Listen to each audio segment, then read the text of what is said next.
جمعہ ہے۔ میرے محترم بزرگ عزیز دوستوں، دعا فرمائیں اللہ تعالی ہمیں بقیہ دنوں کی قدر کرنے کی توفیق عطا فرمائے۔ ہر انسان یہ چاہتا ہے کہ اس کے گھر میں سکون ہو۔ ہر انسان کی یہ دلی خواہش ہوتی ہے کہ میرے گھر میں جتنے لوگ ہیں، میرے گھر کا ہر فرد اطمینان سے رہے، خیر و عافیت کے ساتھ رہے، سلامتی کے ساتھ رہے۔ یہ ہر شخص کی دلی خواہش ہے، ہر مومن کی دلی خواہش ہوتی ہے کہ میرے گھر میں اللہ کی طرف سے سکونت نازل ہو اور مجھے اطمینان قلب نصیب ہو، اطمینان قلب کی دولت اللہ مجھے عطا فرمائے۔ یہ ہر مومن کی تمنا ہوتی ہے۔ لیکن میرے عزیز ساتھیوں، اللہ تعالیٰ نے ان تمناؤں کے پورا کرنے کا وعدہ کیا ہے۔ یہ تمنائیں پوری ہو سکتی ہیں، اس کے لیے شرط یہ ہے کہ انسان عمل کرے۔ بہت سارے اعمال میں سے ایک عمل یہ ہے جو آج میں آپ کو بتانے والا ہوں۔ کریں گے انشاءاللہ، عمل کریں گے انشاءاللہ۔ بہت آسان عمل ہے، روزانہ کا بھی نہیں ہے، پانچوں نمازوں کے بعد کرنے کا بھی نہیں ہے، بلکہ صرف پورے ویک میں ایک مرتبہ ہے، پورے ہفتے میں ایک مرتبہ کرنے کا وہ عمل ہے، اور وہ ہے سورہ کہف کی تلاوت۔ کیا ہے وہ؟ سورہ کہف کی تلاوت۔ گزشتہ کل تراویح میں ہم سورہ کہف سن چکے ہیں۔ آج 16واں پارہ ہو گیا، 17واں پارہ شروع ہو چکا ہے۔ تو میرے عزیز ساتھیوں، سورہ کہف بڑی فضیلت والی یہ سورت ہے۔ ایک حدیث میں آپ کو سناؤں۔ حضرت براء بن عازب رضی اللہ تعالیٰ عنہ فرماتے ہیں، ایک صحابی ہیں، فرماتے ہیں کہ ایک صحابی تھے جو ان کا ایک چھوٹا سا گھر تھا۔ ایک صحابی تھے، غریب تھے، چھوٹا سا ان کا گھر تھا، اور وہ سورہ کہف کی تلاوت کر رہے تھے بلند آواز سے، اور ان کا گھوڑا بھی بندھا ہوا تھا، اور وہیں پر چارپائی تھی، ایک پلنگ تھا جس میں ان کا چھوٹا سا بچہ، ان کا جو بیٹا تھا چھوٹا سا، اس کو اس پلنگ میں سلائے ہوئے تھے، وہ اس پلنگ میں سویا ہوا تھا۔ فرماتے ہیں کہ میری خواہش ہو رہی تھی کہ میں زور سے پڑھوں، بلند آواز سے پڑھوں، جہرن پڑھوں میں۔ وہ کہتے ہیں جب بھی میں زور سے بلند آواز سے پڑھتا تو گھوڑا بدکنے لگتا تھا، گھوڑا اچھلنے لگتا تھا، بدکنے لگتا تھا۔ تو کہتے ہیں کہ مجھے ڈر ہوتا کہ گھوڑا کہیں میرے بچے کو لات نہ مار دے، کہیں میرے بچے کو لات نہ مار دے، تو میں پھر آہستہ پڑھتا۔ میں آہستہ پڑھتا تو گھوڑا خاموش ہو جاتا، جب میں آہستہ پڑھتا تو گھوڑا پرسکون ہو جاتا۔ پھر کہتے ہیں کہ پڑھتے پڑھتے پھر جذبہ، شوق میں پھر میں زور سے پڑھنے لگتا۔ پھر جیسے ہی میں زور سے پڑھنے لگتا پھر گھوڑا بدکنے لگتا۔ پھر گھوڑے کے بدکنے کو دیکھ کر میں پھر آہستہ پڑھتا۔ یہ سلسلہ چلتا رہا ساری رات، یہاں تک کہ فجر کی اذان کا وقت ہو گیا۔ ساری رات یہ سلسلہ چلتا رہا۔ فجر کی اذان کا جب وقت ہوا تو فجر کی اذان سے پہلے وہ کہتے ہیں میں نے دعا کے لیے ہاتھ اٹھائے تو میں نے دیکھا آسمان میں بادل ہے، اور اس بادل کے اندر روشنی ہے، اس بادل کے اندر عجیب قسم کی روشنیاں ہیں، اور جو میرے سر کے اوپر سے آسمان کی طرف جا رہی ہیں۔ بہرحال یہ منظر انہوں نے دیکھا۔ فجر کی نماز میں شریک ہوئے۔ فجر کی نماز کے بعد اللہ کے نبی حضرت محمد مصطفیٰ صلی اللہ علیہ وسلم کی خدمت میں حاضر ہوئے، اور انہوں نے پورا قصہ سنایا۔ ایسا رات میں سورہ کہف کی تلاوت کر رہا تھا، اور ایسے میرے ساتھ پورا جو بھی واقعہ ہوا وہ پورا سنایا۔ جب انہوں نے یہ بات سنائی تو پیارے آقا حضرت محمد مصطفیٰ صلی اللہ علیہ وسلم نے فرمایا اگر تم پڑھتے رہتے تو سارے مدینے والے اپنی آنکھوں سے ان فرشتوں کو دیکھ لیتے۔ وہ فرشتے تھے، وہ آسمان کے فرشتے تھے جو سورہ کہف کی تلاوت سننے آئے تھے۔ وہ آسمان کے فرشتے تھے جو تمہاری تلاوت سننے کے لیے تمہارے قریب آئے تھے۔ ایک اور روایت میں ہے کہ وہ اللہ کی سکینہ نازل ہو رہی تھی وہ۔ بہرحال میرے عزیز ساتھیوں، تو یہ صورت ایسی فضیلت والی یہ صورت ہے کہ سننے کے لیے فرشتے آسمان سے اتر رہے ہیں، اور جو شخص اس صورت کی تلاوت کرتا ہے اللہ تبارک و تعالیٰ اس کے دل میں سکون کو نازل فرماتے ہیں، اسے دلوں کا سکون جو بولتے ہیں، اطمینان قلب اللہ تعالیٰ اس شخص کو عطا فرماتے ہیں۔ اطمینان قلب کی دولت اللہ اس بندے کو عطا فرماتے ہیں جو بندہ سورہ کہف کی تلاوت کرتا ہے۔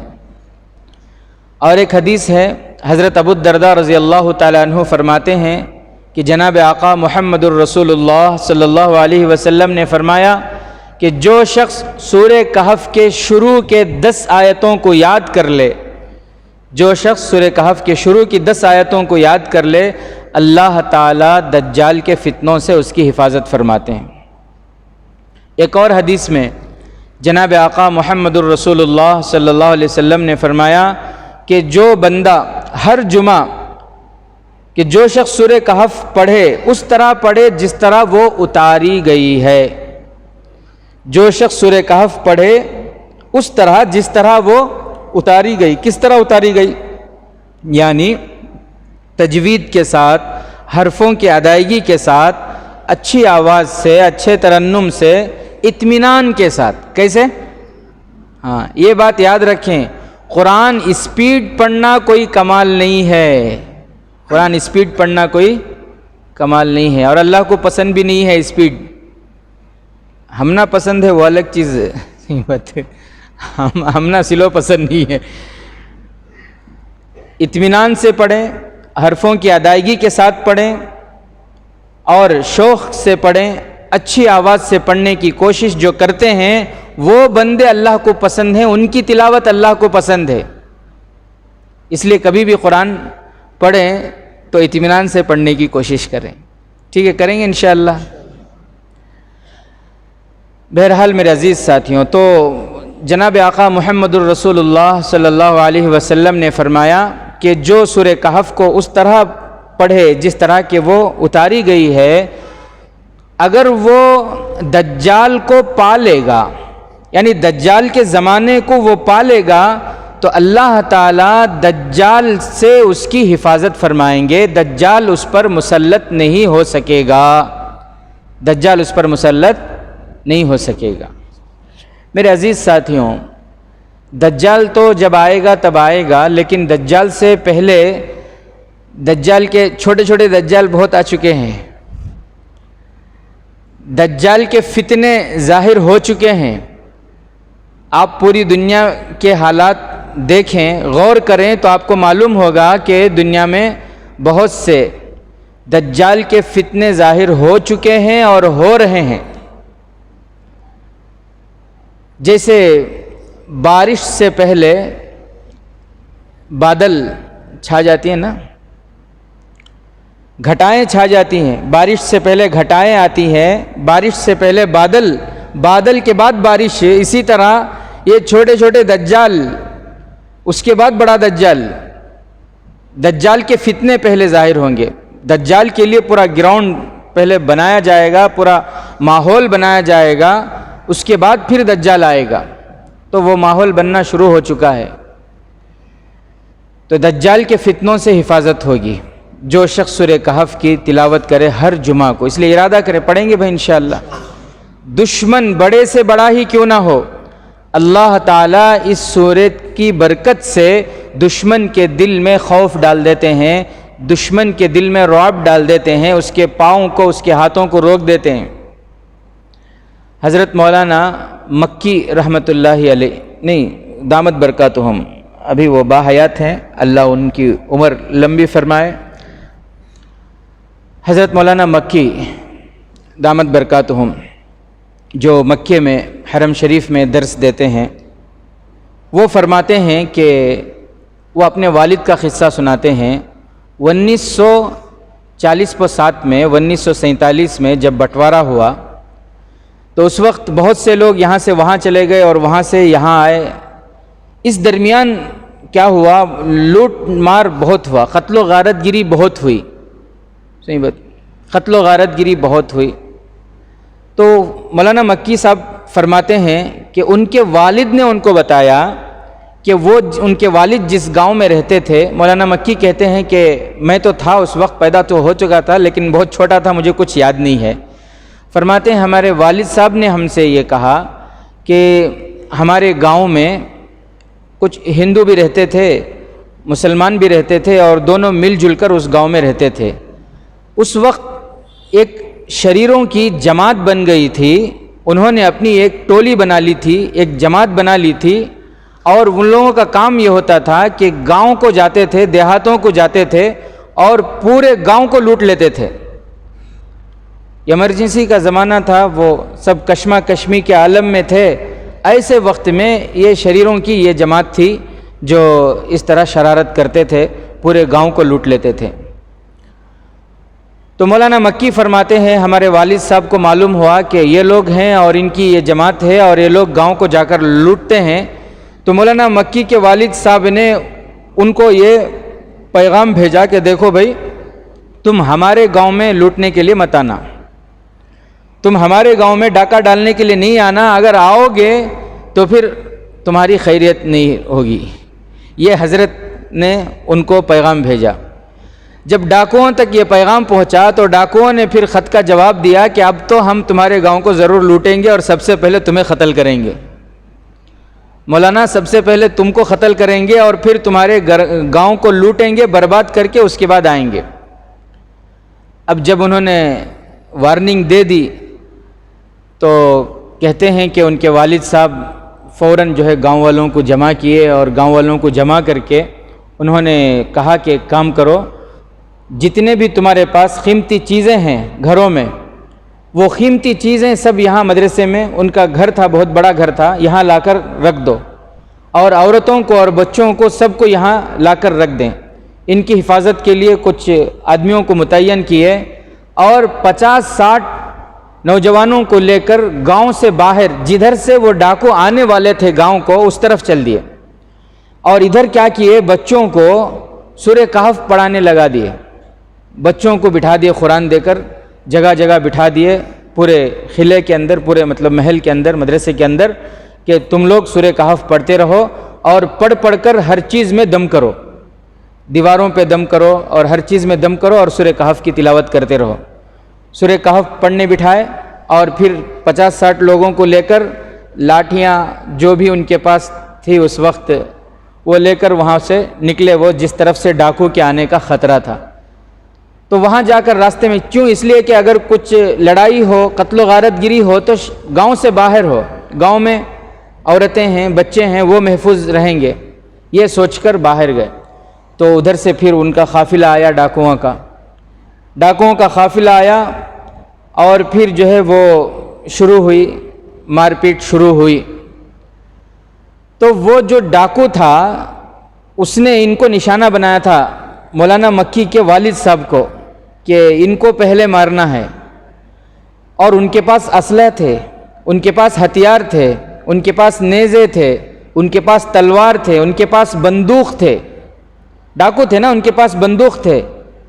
وہ بندوق لے کر حضرت کو مارنے کے لیے بار بار کوشش کر رہا، لیکن اس کی گولی چلتی نہیں. وہ بار بار کوشش کر رہا، چلتی نہیں. ان لوگوں کے پاس بندوق ہے، کسی کی بندوق نہیں چل رہی. مولانا مکی فرماتے ہیں میرے والد صاحب یہ قصہ سناتے تھے کہ گاؤں والے جو تھے ان کے پاس نہ تلوار نہ چاقو، کچھ بھی نہیں، صرف لکڑیاں لے کر گئے تھے. لکڑیوں سے ایسی پٹائی کی ان کی، سب کی اچھی طرح دھلائی کر دیے.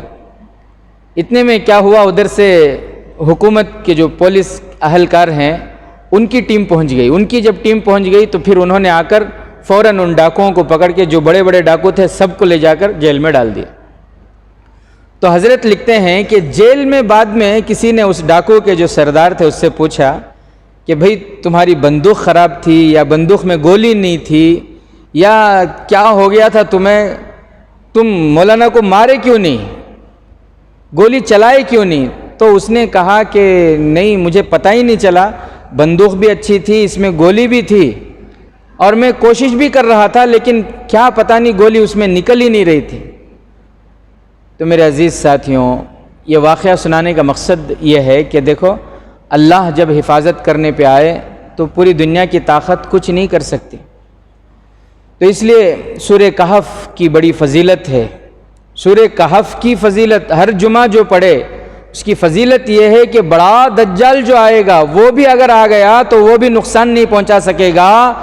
تو بڑے دجال کے جو چھوٹے چھوٹے دجالہ ہیں انہوں کیا نقصان پہنچا سکتی ہیں؟ بولو، پہنچا سکتی؟ بڑا دجالش نقصان نہیں پہنچا سکتا۔ اگر کو حدیث میں ہے کہ اگر دجال بھی آ گیا تو پھر وہ اس پر مسلط نہیں ہو سکے گا جو پابندی سے ہر جمعہ کو سورہ کہف کی تلاوت کرے گا۔ جب بڑے دجال کی ہمت نہیں، بڑا دجال کچھ نہیں کر سکتا تو یہ چھوٹے چھوٹے دجال کیا کریں گے؟ تو اس لیے میرے عزیز ساتھیوں، ارادہ کریں کہ ہم خود بھی پڑھیں گے، گھر میں بیوی، بچے، ماں، بہن جو بھی ہیں گھر میں سب کو بولیں گے، سب کو ترغیب دیں گے تاکہ وہ بھی پڑھیں اور وہ بھی دجال کے فتنوں سے محفوظ رہیں۔ کریں گے بھائی انشاءاللہ۔ اللہ تعالیٰ عمل کی توفیق نصیب فرمائے۔